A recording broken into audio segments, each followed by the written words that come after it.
What's up guys, I'm Phoenix Master 1 and welcome to my breakdown of the Attuned Caeda and Ascended Merric banner. So we've got an Ascended unit after quite a while, but we don't really have any kind of rearmed unit this month. So Attuned Caeda is a Lance Infantry unit and she's basically going to be functioning as a dodge tank. And here she's going to be tanking Gulvig. So she's got Pure Wing Spear as her preferred weapon. This gives her minus in special cooldown.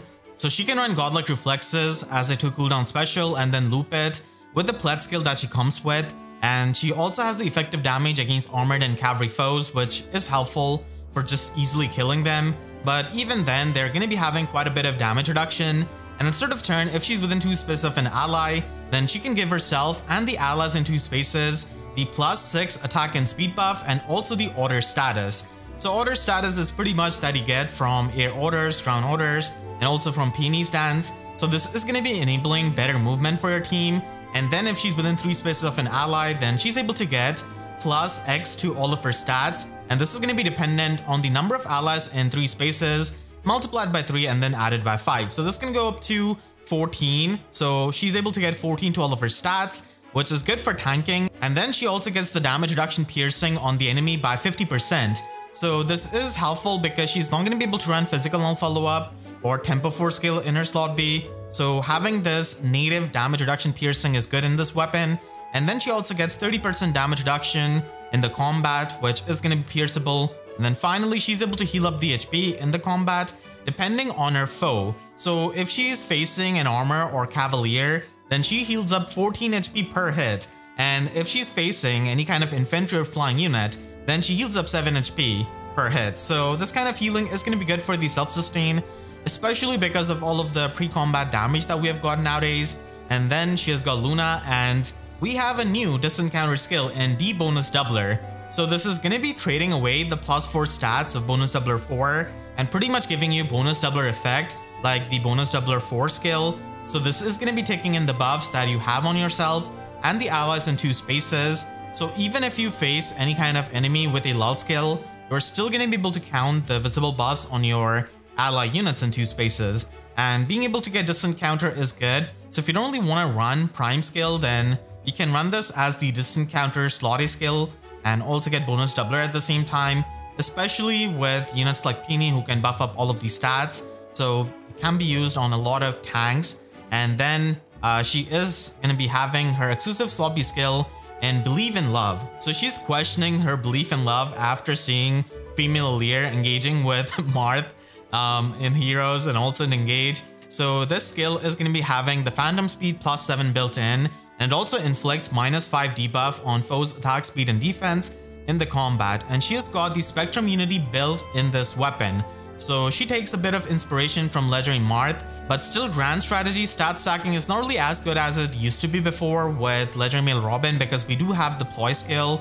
So it is going to be a bit tough in Aether Raids offense, but outside of that, you can easily run Grand Strategy of Legendary Male Robin and double down with the Spectrum Unity effect. It is going to be giving you a lot of stats. And then she has got dodge damage reduction up to 50%. So this damage reduction is going to be there for the AoE specials as well, which is of course helpful as a Omni tank. And then if she's facing any kind of armor or cavalier, then she's going to be getting flat damage reduction based on X. So this X is going to be highest total buffs among herself and the allies in 2 spaces. So this can be +24 with +6 visible buff to all of these stats. Getting 24 flat damage reduction is really good, especially against all of the cavalry nukes.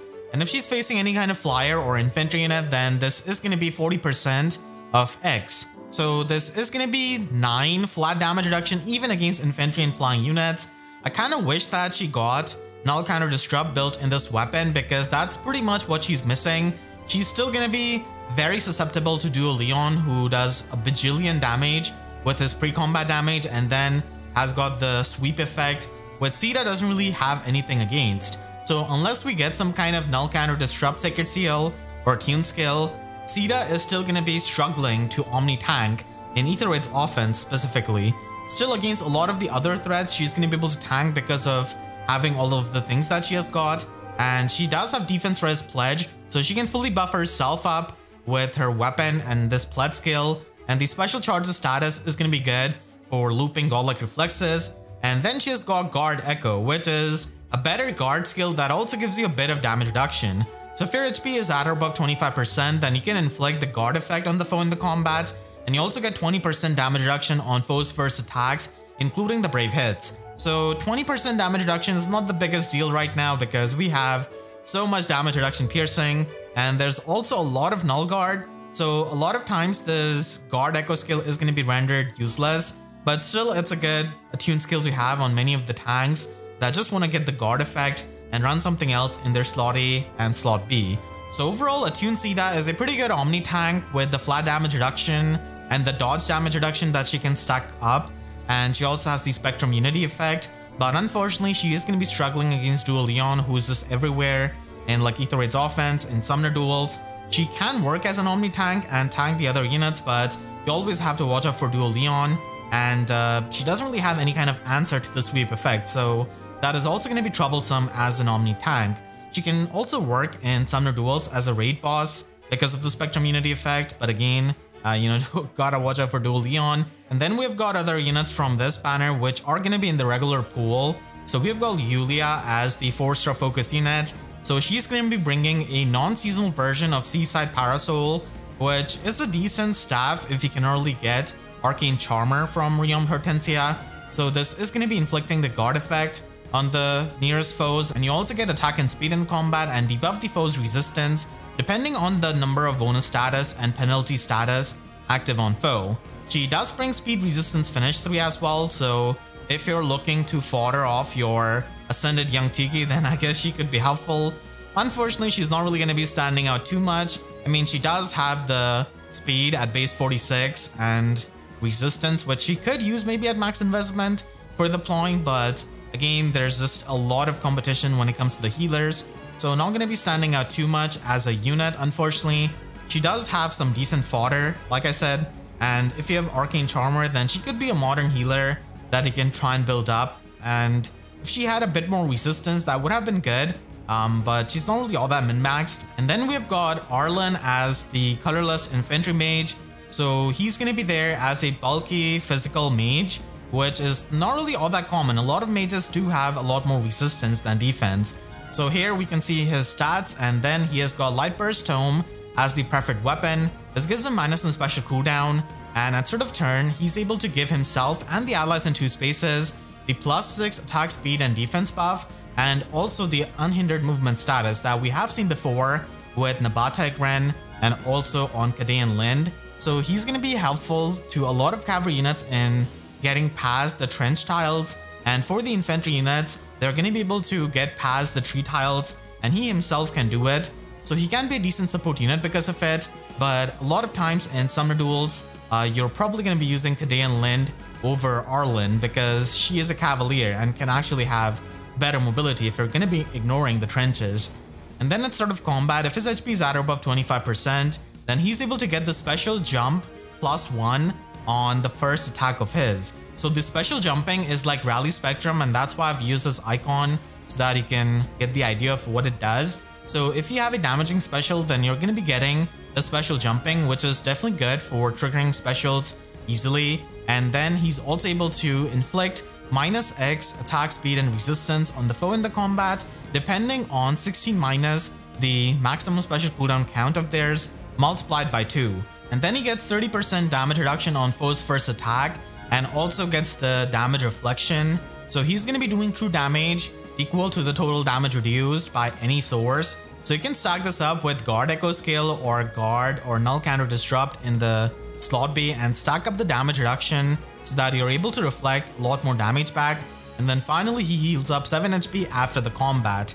And he does come with Close Counter bonus doubler. So this is the same deal as Caeda's slot A skill, but the users of this skill are going to be even lower than the distant counter skill because not a lot of range units have got good defense to take on many of the melee threats.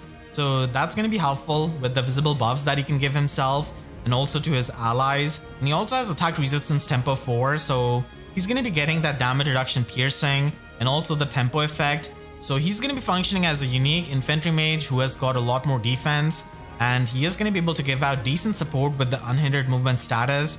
I kind of wish that he came with the speed resistance tempo variant because that would have been a lot better with the speed stat. But yeah, that's pretty much Arlen, our colorless infantry mage in the permanent pool.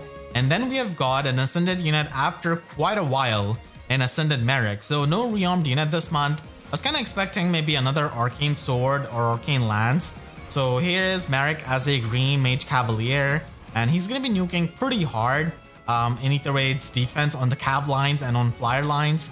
And here he has got Tender Excalibur as his preferred weapon. This gives him minus in special cooldown, making Sacred Wind into a 1 cooldown special. And he also has effective damage against flyers. At start of combat, if his HP is at or above 25%, then he can get +5 to all of his stats. And he also gets additional attack and speed in the combat, depending on the number of allies with HP less than or equal to 40% times 3 and subtracted from 9. So if he has got damage allies like they have shown in the trailer, he's going to be able to get extra attack and speed. And then he has got the full null follow-up built in this weapon, and he also gets 30% damage reduction on foes' first attacks, including the brave hits. And then he has got the special jumping just like Arlen. So this is going to be giving him special jump +1 on his first attack and also on his first follow-up attack. So if the enemy has not died to his first special trigger, then he's going to be able to trigger special on his follow-up attack really easily. So this is going to be helping him function in the Cav lines and also in Flyer lines, because Sacred Wind is a pretty good special, giving you boosted damage based on 40% of his speed, and you also completely pierce through the damage reduction with this special. And then after the combat, if the special triggered, you're able to heal up 20 HP to all of your allies and yourself, and you also get Canto 1 on Merric. So this is going to be a good special that he's going to be able to easily make use of because of the special jumping in his weapon. But a lot of times he is going to be facing competition from the other top Cav nukes like Yunaka, Duo Sanake, Duo Leon, who are going to be taking priority when it comes to getting slotted for Aether Raids defense. But overall, he's still a pretty good Cav nuke who can get the special jumping and nuke because of it. And getting the full damage reduction piercing is good. And Remote Sparrow feels like the new attack speed push that we've got on these units. So of course, this is to be replaced with Flared Sparrow if you're going to be using him quite a lot. And then he has got Sealed Speed Resistance, which is again a replaceable skill with Occultist Strike or even Loud Speed Resistance 4 that we have got in Divine Codes 5. It does come with Inside Attack Speed, so this is going to be helpful if you're trying to put this on any kind of range Cavalier. So now it's available on a unit that's not Crosshair. So that is going to be Ascended Merric, an Ascended unit after quite a while. And he is going to be a good range Cavalier, being able to nuke with the special jumping. Here, Hell is going to be brought down to 1 HP, and then she is going to be dying to another special. So being able to trigger the specials that easily is going to be pretty nice, but he's going to be having a tough matchup against Winter Violet. So that is something to keep in mind. Whereas Dual Leon can still chunk Winter Violet for quite a lot of damage. We're going to be getting a Grand Tour Battle unit and Castor. Unfortunately, it doesn't really seem like he has got a preferred weapon because it looks like a Vulture weapon. So he's going to be having Vulture Bow, not the greatest Grand Tour Battle unit, which is going to be breaking the streak of the amazing Grand Tour Battle units that we have got. So this is going to be rather skippable banner with Hero Rises coming up. And then there's also the Engage banner, which is going to be happening at the end of this month. So that is also something that you can save your orbs for. You can click the link on your screen right now to check out my review of the refines of this month. And make sure to subscribe and hit the notification bell, because YouTube sub boxes are about as functional as having Null Counter Disrupt in Caeda's kit. So that's all. See you guys next time. Thanks so much for watching and have a great day.